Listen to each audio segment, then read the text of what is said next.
Hello sa mga Libra guys. Libra, this is for you. Ngayon ay October 16. At simula sa araw na tayo yung message. Kay Libra, para to sa iyo at sa mga taong nakapalibot sa buhay mo, kasama mo yan sa bahay, sa trabaho, or kasintahan mo o asawa. Kay Libra, this is for you. Maaari ninyong mga katanungan guys. Okay. Maaari ninyong mga katanungan sa inyong buhay. Titignan natin to mamaya guys. Maaari ninyong katanungan. Okay. Nagtatanong din kayo kung may dapat ba akong pagkatiwalaan pa, okay, sa buhay ko ngayon. Ngayon, sa inyong sitwasyon sa ngayon. May dapat pa akong pagkatiwalaan. Okay. Mga message for Libra. October 16, 2025. Kumusta na kayo guys? Kung may mga bala kayong gawin pa sa buhay, maaaring hindi pa tapos, please, kumuha kayo ng mga notebook o kaya ng ballpen. Isulat niyo kung ano ang pinakamahalaga ba at dapat ninyong i-prioritize, guys. At maaaring ilan sa inyo ay hindi pa tapos sa mga pangarap sa buhay, mga naudlot. Okay, October 16. Libra, mga dapat ninyong malaman today at dapat ninyo makita, okay, marinig para sa inyo. Para to sa mga Libra, kayo man ay single, may asawa, may kasintahan o wala. Okay. Someone is living, guys. Someone is living. Bagamat may pag-ibig pa. Napakadami pang pag-ibig nandun dun. But, kailangan kong umalis. Okay? Maaaring ikaw ito, Libra, or ang iyong kasamaan sa buhay, loved ones, or kapamilya. Someone is umalis muna. Something na ito ay hindi naman sinasadyang pag-alis. Pag-alis lang sapagkat nasusuffocate na. Nadidrain na. Sapagkat ito ay punong-puno ng emosyon, guys. Ito ay 8 of Cups. Punong-puno ito ng emosyon. May maraming pagmamahal. But kailangan may isakripisyo, may kailangan palayain, may kailangan munang umalis. Okay, tingnan natin ang message for you, Libra. Andito ang The Empress, guys. Okay, The Empress is here. This is you. Babae man kayo, lalaki, kayo ay may pag-grow na sa inyong sarili. Meron ng pag-unlad. Meron ng pagkalinaw sa isip. Okay? At nandito ang The High Priestess. Pakikinig na sa sariling saloobin, sa sariling emosyon, sa sariling damdamin. Hindi na basta-basta nagsasalita ng pabigla-bigla. Nag-iisip muna ng napakalalim, maraming beses bago magpasya, bago magplano. Ikaw ito, Libra. Meron ka ng maraming natutunan sa buhay. May pag-unlad na rin sa pananalapi at pag-unlad sa sarili mismo. Pag-grow. Okay? Mahal na mahal mo ang mga tao sa paligid mo, lalo na kung kayo may mga anak. Mahal na mahal nyo ang inyong mga anak, guys. Ito ay The Empress. Ito ay Queen of the Queens. Okay, tulad ito ng Emperor. Okay? Meron ng sobrang pagkalinaw sa kaisipan, pagpapaunlad sa sarili. At basta-basta mga plano ay hindi na inihingi ng approval sa ibang tao. Iniisip-isip ng marami bago magpasya. Humihingi muna ng guide sa langit bago magpasya. Okay? Yeah, guys. The sun is here. Okay? Sa mga Libra nandito, kayo ay tahimik na namumuhay at masaya. Kahit mag-isa. The Empress, the Sun, and the High Priestess. Okay. Nag-i-enjoy kayo bagamat kayo maybe nag-iisa sa buhay o meron kayong anak na nagbibigay sa inyo ng saya. Okay? May anak kayong lalaki. Ilan sa inyo? Ang ilan sa inyong nanditong Libra ay single, nagpapakasaya sa pagiging single. Single mom, single dad, or single na wala pa talagang naging asawa. Is masaya muna, nag-i-enjoy at may kalayaan. Okay. May mga offer guys sa paparting sa inyo. Bagamat marami or nakakalito, choose wisely, Libra, sa mga susunod na araw sa inyong buhay. May mga option kayong pamimilian, tumanay pag-ibig, trabaho, negosyo, o mga tao na mapanlinlang, matatamis magsalita. At may mga plano din kayo pagdating ng December, meron dito, okay? May mga mapanukso sa paligid, may mga mag-uudyok sa inyo sa kapahamakan o something na kayo ay mapapatrubol. Hindi man totally kapahamakan, but kayo ay mai-involve sa isang mga usap-usapin na dati ay hindi nyo naman na-i-involvean. Okay. So, someone is leaving. Ito man ay inyong asawa, ito man ay kayo, vice versa, is meron munang dapat na unahin. Meron munang dapat na magtanda. Meron munang dapat lagyan ng limitasyon o limit, boundaries sa relasyon. Okay. O sa sitwasyon. Hindi man relasyon, ay sa isang tahanan. Kailangan mo nang may lumayo, magbigay ng space sa isa't isa. Okay. Libra, mga message po yun na dapat nyong malaman. Ito ay 5 of Wands. Okay. Maraming gustong abutin ka. Maraming gustong gayahin ka. Maraming gustong makipag-rival sa iyo, Libra. At masabi din na nag-victory ako, nagtagumpay ako. Okay? Maraming gustong umabot sa iyo at maging katulad mo. Okay? Maging tumanay sa trabaho at kung kayo ay maraming manliligaw, maraming gustong ikaw ay mapa-oo o mapasagot ka, okay? Gusto ka nilang abutin. Hindi man madali ang mga pinagdaanan mo sa buhay, but andito yung kung ikaw din ito is marami kang napagdaanan na marami kang naging rival. Maraming umaakyat ka, lumalaban ka sa buhay, but pilit at pilit kang inilalaglag, okay? Ayaw kanilang umabot doon sa dulo o sa iyong pagtatagumpay. But sa nakikita ko dito, maraming gustong makita ka, maraming gustong kausapin ka, okay? Sa mga Libra nandito. Sapagkat nakikita nilang yung pag-grow, the Empress is here, okay? Sa ibaba ng 5 of Wands is maraming gustong makausap ka or abutin ka, okay guys? Okay, nandito ang Temperance. Ito ay patience. Kumbaga, sabi ko nga, hindi kayo basta-basta na lang nagpapasya ng napakabilis, pinag-iisipang mabuti, pinagpaplanong mabuti, at tahimik muna sa mga plano. Andito yung pag-consider sa good and bad na mangyayaring balik o kahinatnan kapag ito ang nagawa ko, ito yung napagpasyahan ko, ito yung napagdesisyon ko. Andito yung patience, andito yung pagtitimpi o paghintay sa tamang panahon or pag-iisip-isip kung tama o mali ba itong aking pagpaplanuhan o pagpapasyahan this time. Okay.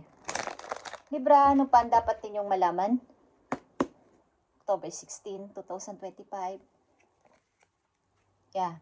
Ikaw ay butihing mother, like I said, or father, naman ang inyong kasarian. Lahat ng bagay ay dinadaan mo sa mabuting usapan. Hindi ka basta-basta nagagalit. Ang ilan din sa inyo mahilig magdasal o mag-meditate, something na mahaba ang pasensya, like the Queen of Cups. Okay? Andito ang the Empress and the Queen of Cups. Ikaw ito as napakamahinahong tao at mapagmahal sa anak. Okay, kung kayo may anak na lalaki or babae, is kayo ay butihing ina. Dinadaan nyo lahat ito sa magandang usapan. Ano man ang sitwasyon sa bahay ninyo, problema sa bahay ninyo, trouble sa loob ng bahay o sa labas man, dinadaan nyo sa pray and pag-meditate, something na hingi ng tulong kay God kung anong gagawin. Okay. Mga dapat nyo pang malaman, Libra, kung may mga offer ba kayo, okay? Nakita nyo ba tong King of Pentacles? Andito ang napakagandang energy ng mga tauhan. Dito ang Queen of Cups, the Empress, and the King of Pentacles. May mag-o-offer sa inyo na ito'y pagmumula ng inyong dami ng money, guys. At piliin nyo lang dito ang maayos. Maaari ding may tao na magpaparamdam sa inyo at may kinalaman ito sa negosyo, guys. At ito ay inyong maaring pinag-iisipan o pag-iisipan.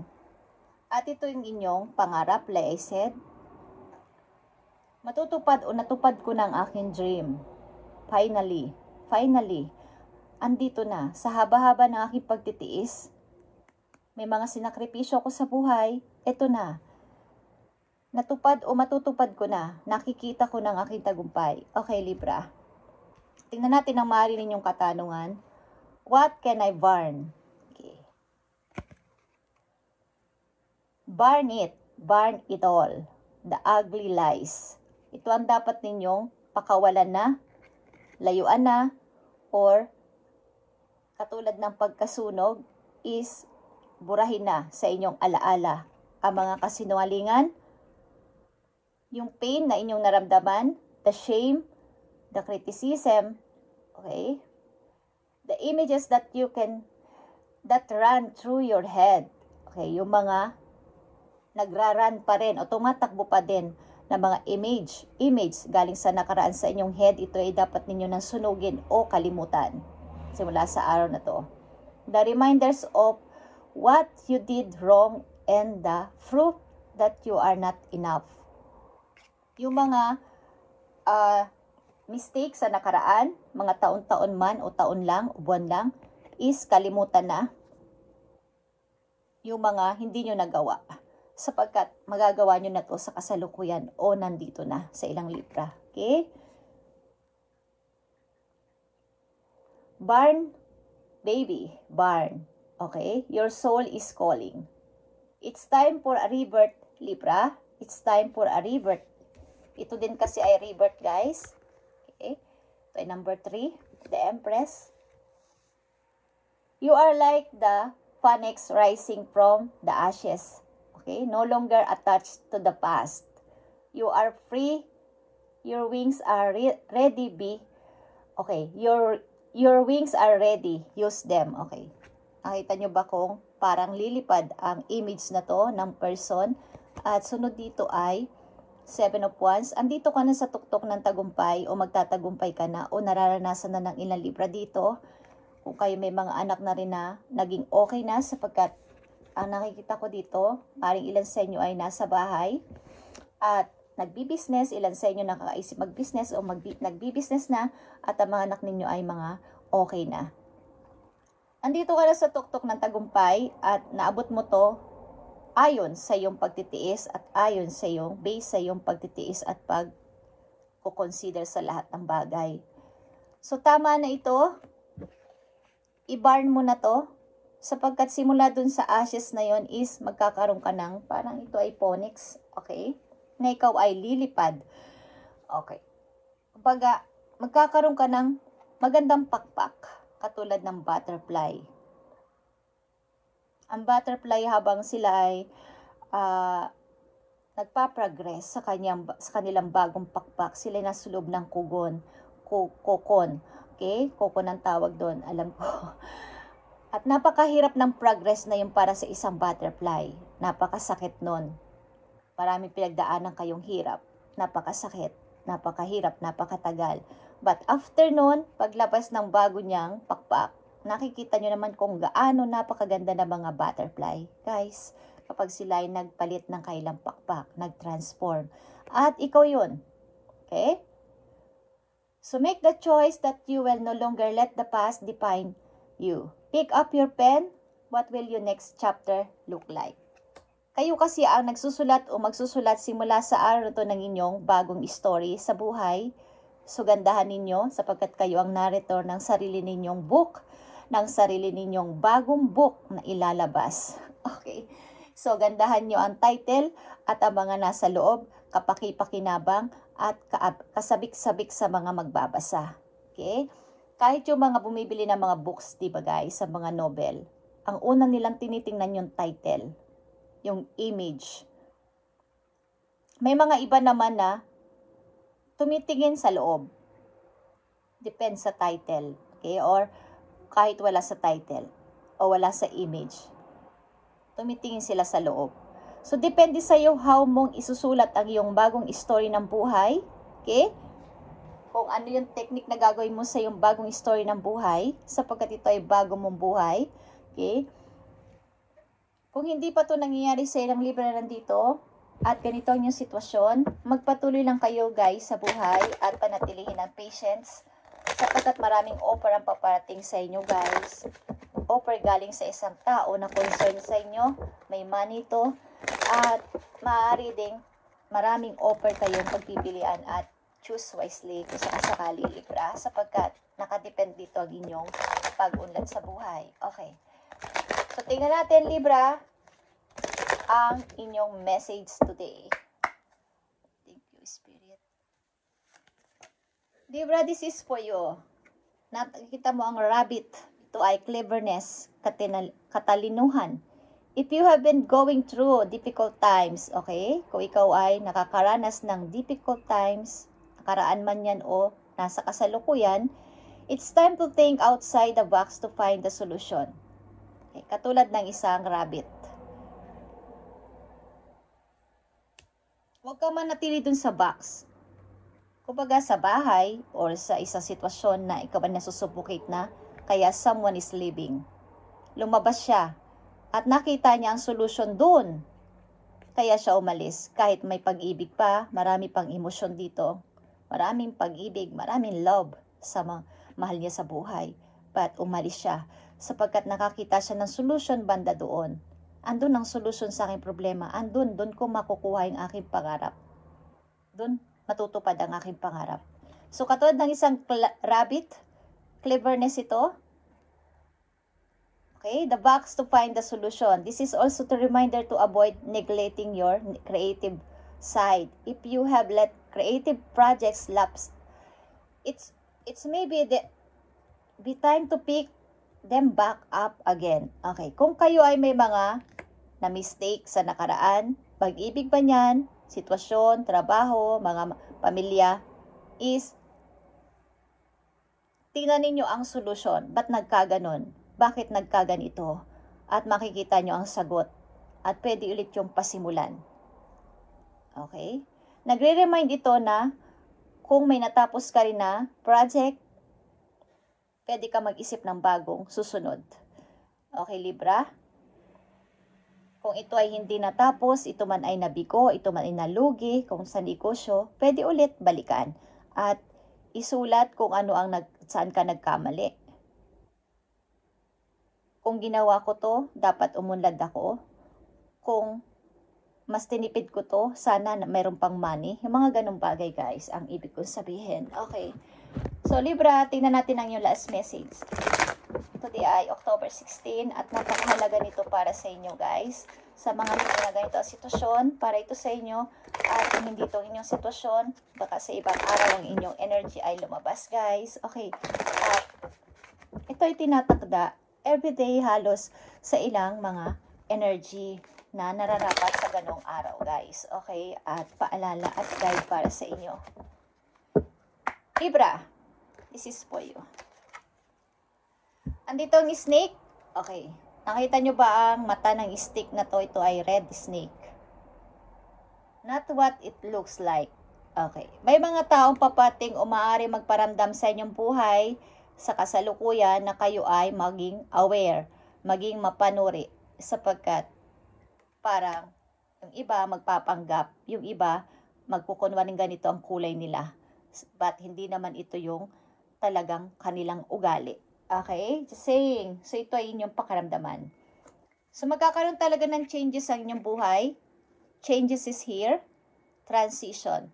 Okay? Para sa mga Libra. Okay guys? Thank you Libra, ito inyong reading o message today, October 16. At pagpalain kayo ni God sa inyo mga gagawin sa buhay, iisipin, paplanuhin at alam kong kayo ay matalino. At sinasabi din dito na kayo ay matalino guys. Sa mga Libra na nandito, thank you and God bless sa inyo lahat guys. At kung saan man kayong lugar nandun, city, ibang bansa man yan o sa sarili ninyong bansa, kung saan man kayo is, God bless Libra. Pagpalain kayo ni God sa inyong mga gagawin pa. Thank you and God bless.